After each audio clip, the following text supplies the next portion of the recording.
welcome to Chamber Chat. I'm Judy Taylor, President of the Habersham County Chamber of Commerce, and thank you for joining us. Today I have the December and January members of the month and Senator John Wilkinson. My first guest is Dr. Eric Spivey, pastor of the First Baptist Church of Cornelia.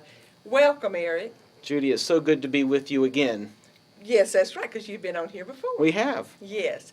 But thank you for being my guest today, and welcome and congratulations on being the December member of the month.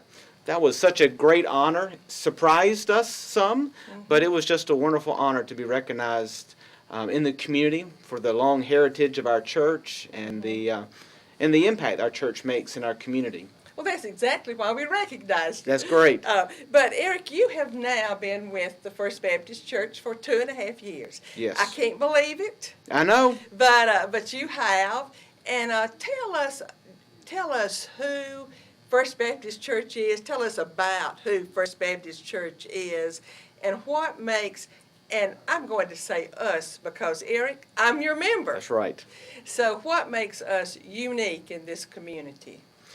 That's a great question, and it's a question we've been really focused on as a church for the past year. We've done a lot of listening to our members and to our yes. We're asking what does it mean to be a member of First Baptist Cornelia, and I think a lot of who we are is we are a church of heritage, a church that has long roots in our community. We've been here over 125 years now. And I think that says a lot about the sustainability of the congregation and what it means to be a people of faith in the community.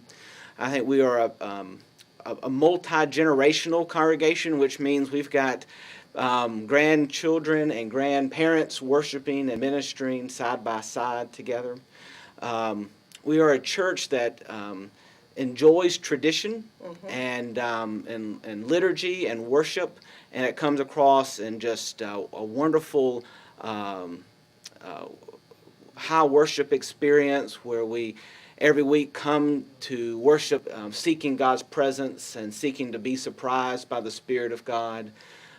We're a strong missional community. I use that word in the sense of how it defines us, that we are engaged in being of understanding our mission and purpose in this community and the world, and how can we make the biggest impact for the kingdom of God where we live. And Eric, as I sit there Sunday after Sunday, I feel that with good. You. Well, I'm glad. Well, I do, and what you said is so true. And Eric, tell us 125 years of history. Tell us some of the highlights of the 125 years, a little bit about how the church began. Who are some of the founding fathers, or well, whatever? The church began in around 1887, and we began around the same time as the Presbyterian and the Methodist Church. And our first 10 to 15 years, actually, there was a common Sunday school class between the Methodists and the Presbyterian and the Baptists. And slowly, as they each had their own worshiping community, they slowly began to build their own buildings, but there were lots of sharing and building upon one another.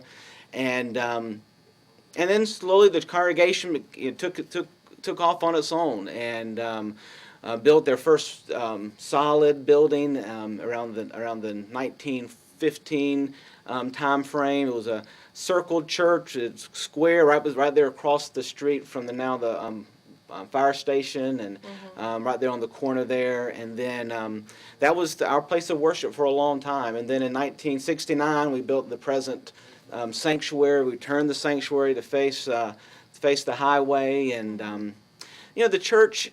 Those are the church buildings. I think what the bigger part of who we are in these 125 years, we've been a lot of different families that have come into the community and who have built the community, but also built the church. We talk a lot about walking by faith. Pastors and the congregation who have taken steps of faith through the years to reach out to the community, to be the presence of Christ in our community. And that's the heritage we continue to build on today of seeking that. We don't know what the world holds in the next 5 years, but our task is to walk by faith in Christ and not by our own sight, not by just what we see, but willing to allowing God to build us from the inside out. Right, Eric, as I hear you from Sunday to Sunday, you have emphasized walking by faith and not by, what do you say, not by sight? Not by sight, that's correct. Walking by faith and not by sight. And I think that you have brought us along, and that was our theme this past year, and it will be our theme probably for years to come. We hope so. We hope that it because it highlights not just that what we do Sunday to Sunday, but it's about who God is forming us to be as the people of God. Mm-hmm. Because the church is not the building; the church is the people. You're so that's right. And that's who, and it's about who God is building us to be as we grow spiritually, as we reach out outwardly in ministry, as we care for one another. Those are the things that make us who we are. Right, and Eric, one thing that the church did this past year, and it's one of the major reasons that you're a member of the month for December. Of course, 125 years Mm-hmm. was one of the things too, but was reestablishing working with other groups to reestablish the Cornelia Soup Kitchen. Tell us a little bit about that, and where is it going from here? Okay. The story of the Cornelia Soup Kitchen really, for us, is another story of walking by faith. After everything sort of wound down last spring, we had folks in our congregation that were asking the question about what was their place in the world, and they were struggling with that, especially one particular Sunday school class, and they were trying to figure out what is God calling us to do, and they felt like, how can we be involved in maybe helping to reestablish this soup kitchen? And we made connections with others in the community that were willing to do it, and then our church said, we'll work to help at least have a place. And so we had a place to where we could offer it, and we all stepped out in faith, and slowly God began to make this work, and brought more and more churches, more and more people involved. Soon Pastor Burns and Shady Grove stepped in, and they hosted the soup kitchen during most of the summertime, and then the United Way stepped in to help us with finding a place. The school district helped in, was providing us some kitchen supplies, and over the last fall we have been serving on Thursdays and Saturdays at our church, and on Fridays at Shady Grove, this community effort. And we are getting really close to where the new soup kitchen building will be ready to offer its first meals. Right, November. And so we're very excited about that, and excited about that God's going to continue to bring the community together to serve one another. And that we've always been sort of an all-in. Anyone who wants to be involved, we want them to be involved. Anyone who needs to have a place where they feel welcomed and feel loved and are hungry can come. That's right. So Jeff Hudgens is the coordinator, or the leader of that, and he's just done a really nice job. He has. And Eric, I can't believe it, but our time is up. It goes by quickly. It goes by so quickly, but thank you for being on Chamber Chat. And again, congratulations on being the December member of the month. Well, thank you so much, Judy. And please stay with us. We're going to take a short commercial break, and we will be right back. This is Mitch Simpson at Mitch Simpson Motors in Cleveland. One of the toughest problems that young people face today is being able to buy a car when they don't have any credit. Most of the time they need a cosigner and don't have one. You don't have that problem here at Mitch Simpson Motors. If you've got a job and you've got a down payment, you can get a car. Plus it reports on your credit so you won't have the problem again. Come see us. We're right here in Cleveland at Mitch Simpson Motors. I'm so glad my doctor delivers at Chestatee Regional Hospital in Dahlonega. From the moment I arrived, I was pampered by dedicated nurses who really care. A large private room provided a warm and comfortable environment, and they even served a gourmet dinner to celebrate our little girl's arrival. Chestatee Hospital helped make this joyous event more than we ever expected. We've come a long way, so you don't have to.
staying with us. Our next guest is Senator John Wilkinson.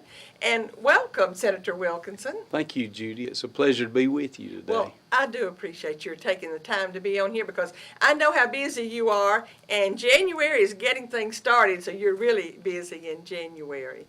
But Senator Wilkinson, you're not a freshman anymore. You'll go into your second term. I know, I guess that was one of the great things about serving last year. At the age I am, at the point I am in life, I had not been considered a freshman recently, so it was kind of reinvigorating to be a freshman for a year. Well, tell us exactly what areas do you cover? I know you cover all of Habersham County, but several counties are listening to this, so. You're correct. At the time that I was elected a year ago, I had all of Towns County, all of Rabun, all of Habersham, all of Stevens, all of Franklin, all of Banks, one precinct in White County, and then, as I think I mentioned, Hart County. With the reapportionment, now I kept those counties that you mentioned. Right now in the new district, again, I have all of Towns County, Rabun County, Habersham, Stevens, Franklin, Banks. I lost Hart County and picked up half of Jackson County. I have all of Commerce, the northern half of Jackson County, and I have two precincts in Hall County at Gillsville. Wow, you've got a large area to cover. But if you cover all of them as well as you cover us, you do a great job with it. Well, so far today, Judy, I've been to Livonia, Clayton, and now I'm in Cornelia. Well, we appreciate your being here. And Senator Wilkinson, you're in the January session now. So what are some of the major issues you see facing the General Assembly? Of course, the one responsibility that the General Assembly is charged with is passing a budget every year. And that might not seem like that big a deal, but And you all have to have a balanced budget. You can't, don't you? that's correct. The Constitution does require that Georgia have a balanced budget, which I think that's a very good thing. I think the fact that we do have a balanced budget has allowed us to maintain a plus financial rating, and we're one of only 8 states that have that rating. But along with having the balanced budget, just as many households have had to do, we've had to make some tough choices, and there've had to be some cuts that weren't real pleasant, and so that will make that budget process challenging again. This year, the revenues have increased somewhat, but really the cost of health care has kind of outstripped any gains we had in revenue. So that's, of course, that's going to be a challenge that we have facing us. Right. Well, let's talk about the economy for just a little bit, Senator Wilkinson. How do you feel Georgia's economy has performed in the last year, and what are your expectations? Well, if you look over the past 24, 36 months, I believe that revenues in our state revenues have increased every month with the exception of 2 months, but it's just been a modest gain. It's been in the 4% range, and which just barely kind of keeps up with the inflation and really doesn't keep up with the increase in costs in health care and some other areas. But we have had gains. That is an encouraging sign. And of course, our state has we have some things going for us that are kind of unique to Georgia that maybe some other states aren't fortunate enough to have.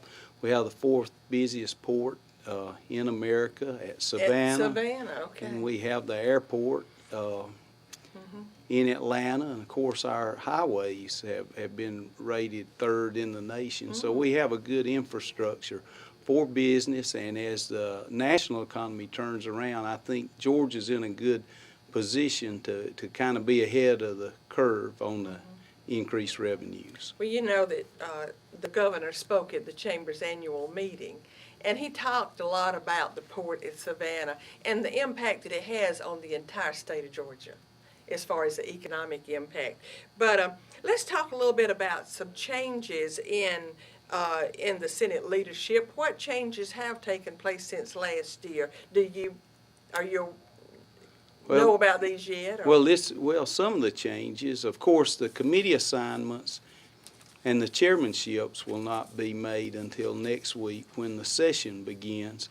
But we will have a new president pro tem. Do you know who that will be? That will be David Schaefer from Gwinnett County will be taking over as President Pro Tem. That was Tommy Williams last year. Chip Rogers, the majority leader in the Senate, has left the Senate, and Ronnie Chance from Fayette County will be taking over as majority leader. Butch Miller from Gainesville will be replacing Bill Cowsert from Athens as caucus chairman for the Republican caucus in the Senate. So the next 2 years are going to have a new look, and of course the Committee on Assignments. The previous 2 years we had an 8-person committee, and the Lieutenant Governor was not a member of that committee. So with this session, the Lieutenant Governor will chair a 5-person Committee on Assignments, and he will have 2 appointees on the Committee on Assignments.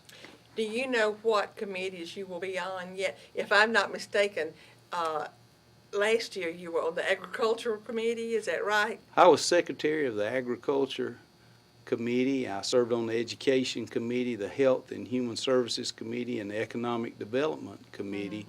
I have not heard officially what my assignments will be this year. Again, we'll know officially next week, but I've met with the Lieutenant Governor, and I feel confident that I'm going to get some assignments that will be beneficial to the people in the 50th District. I feel that way too, Senator Wilkinson. And I know this, that you have such a strong ag background that I feel like you'll just always be part of that ag committee there. But what do you see as some of the biggest challenges facing our state? Well, I think some of the things that we always talk about, of course, water is an issue. It is. And it's an issue locally and statewide. And statewide, water. Yes. Of course, we receive a lot more water every year through rainfall than we utilize. So I think it's a challenge how we're going to store that water and how we're going to utilize it. That's one of our challenges there. I think education, funding for education, I think that's going to obviously continue to be an issue. Transportation, we've just come through the T-SPLOS referendum that passed in 3 of the districts, but it didn't pass in 9 districts. So we're going to have to come up with some transportation policy where we don't fall behind and where we continue to improve our transportation in the state. So Absolutely. I think those are some challenges that we're going to be facing. We do have challenges facing us, but we have reasons to be optimistic too. But Senator Wilkinson, our time is up. It just goes by so quickly. But thank you so much for being on Chamber Chat today. And thank you so much for all the hard work that you do in Atlanta in the session. And you represent Habersham County and your other areas so well, and good luck to you in this session. Well, thank you, Judy, and thank you to all the viewers out there for giving me this opportunity, and I hope that you and all of them will feel free to call on me anytime that I can be of assistance. Well, I certainly do. And right now, the tentative date, or the date for Habersham County Day at the Capitol, is February the 20th, and so we'll see you then. I'm excited about that. Thank you. Thank you. Please stay with us. We're going to take another short commercial break, and we will be right back.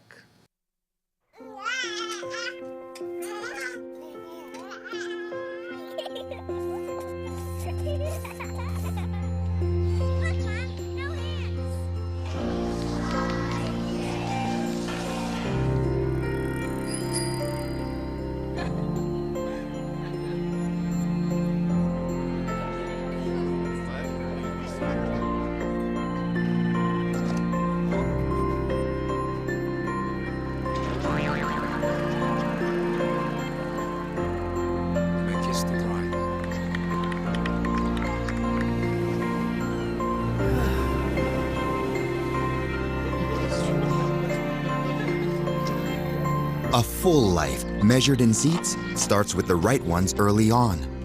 Car crashes are the #1 killer of children 1 through 13. Learn how to prevent deaths and injuries by using the right car seat for your child's age and size. This is Mitch Simpson at Mitch Simpson Motors in Cleveland, and we want you to know that if you're looking for a good car, truck, or SUV, you're approved, no matter what your credit looks like. We know that bad things are happening to a lot of good people, but you still need a good vehicle to get you where you need to go. So come see us. We're right here in Cleveland at Mitch Simpson Motors. I'm so glad my doctor delivers at Chestatee Regional Hospital in Dahlonega. From the moment I arrived, I was pampered by dedicated nurses who really care. A large private room provided a warm and comfortable environment, and they even served a gourmet dinner to celebrate our little girl's arrival. Chestatee Hospital helped make this joyous event more than we ever expected. We've come a long way, so you don't have to. Thank you for staying with us. My last guest today is Richard Hagler with BBI in Cornelia, and they are January Member of the Month. Welcome, Richard. Thank you, Judy. And, Appreciate that. Congratulations on being the January Member of the Month. Well, thank you. And we're honored to be remembered by the Chamber. The Chamber of Commerce is such a highly respected organization and does such great things for business. Well, so thank you. Thank you. We just appreciate all that BBI does for this county.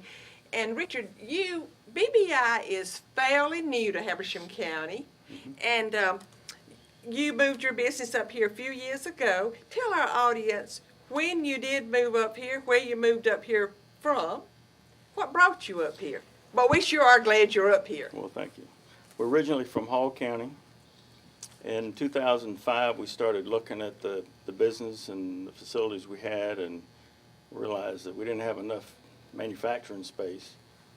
So started looking for places to expand to. So we searched counties north of Hall County, since most of our employees live north of Hall County or in Hall County. We looked at North Hall and Habersham and White County and further on to the east, and decided on Habersham. Well, we first came to town and went to the chamber office and met then President Ed Nichols. that is right. That was before my time. It was, and Ed did a great job of explaining what it's like to manufacture, to run a business in Habersham. Was very inviting, very supportive. So we looked at new buildings, and we ended up buying the building that used to be Ken Bar over on Wayside Street. That's right. And that was in November of 2006. Okay, so you've been up here over 6 years Yes, now. we have. Well, again, we're just so happy that you came up here. And Richard, BBI doesn't really tell our audience what you manufacture. So tell our audience about your product line. BBI Spreaders is what it is. I mean, the short answer is we build spreaders for granular material for agriculture, for large, medium to large size farms. It's the way it has grown over the years. A better description would be dry material application equipment. Not all of it is spread on the surface, but most is. We cater to the poultry industry, for poultry litter, for shavings, for chips, for any kind of organic material. We also have spreaders to spread fertilizer and lime for larger farms. We have spreaders that spread sand in dairies. Okay. We have spreaders for vineyards in Northern California. We have turf spreaders. We have sand spreaders, gravel spreaders. So the central theme is spreading granular material. Our mission, however, is improving customer economics, whether it's our dealers or the end user. So we specialize in highly engineered equipment that will either reduce the cost for the farmer or the applicator, or it'll increase their revenue. And by improving their efficiency. Well, you know, Richard, you said that one of your main customers is the poultry industry. So it seems that you're right in the right location right here in Habersham County in northeast Georgia, because we're known for the poultry industry up here. Yes, indeed. And it's the poultry, Philadelphia Farms is the largest employer in the county. So it seems like you're just right in the right spot. Being in North Georgia is obviously advantageous in the poultry industry. We also branch out in the Arkansas poultry industry, the Eastern Shore, Maryland, various other centers. Okay. And then, of course, in South Georgia, with the larger farms, we sell quite a few fertilizer and lime application equipment.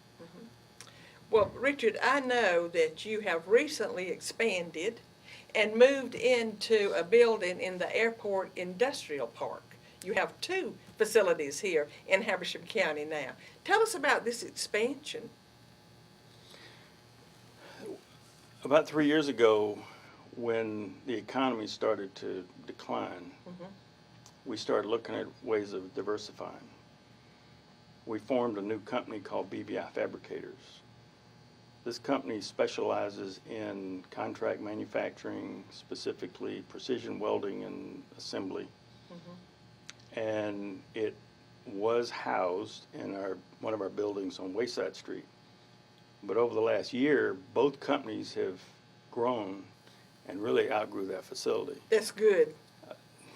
Good, good kind of problems to have. Right. So BBI Fabricators relocated to a building owned by the Habersham County Industrial Development Authority in the industrial park, Airport Industrial Park. And that's just now starting up. Right.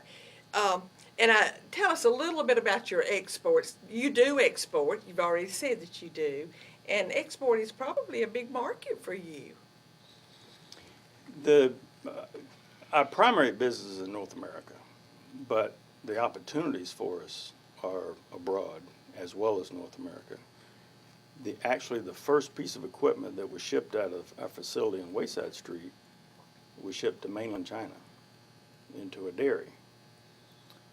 We have a distributor in China, we have a distributor in Australia, in South America, and in Turkey. You're certainly global. So we've gained a lot of experience at shipping overseas, doing business overseas. Right, So you're certainly global. But Richard, thank you so much for being on Chamber Chat today. But more than that, thank you for being a Chamber member, and congratulations on being Member of the Month. We do appreciate our industry so very much. And in my opinion, there's no economy that can survive without our manufacturing, without our industries. So we just appreciate you. Well, thank you very much. And I wanted to I usually end with a quote, but I wanted to end with that today is our first program of a new year. And all of us have a blank book we're to fill the pages.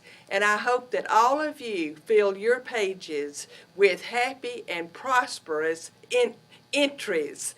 Thank you for joining us today, and I'll see you next time.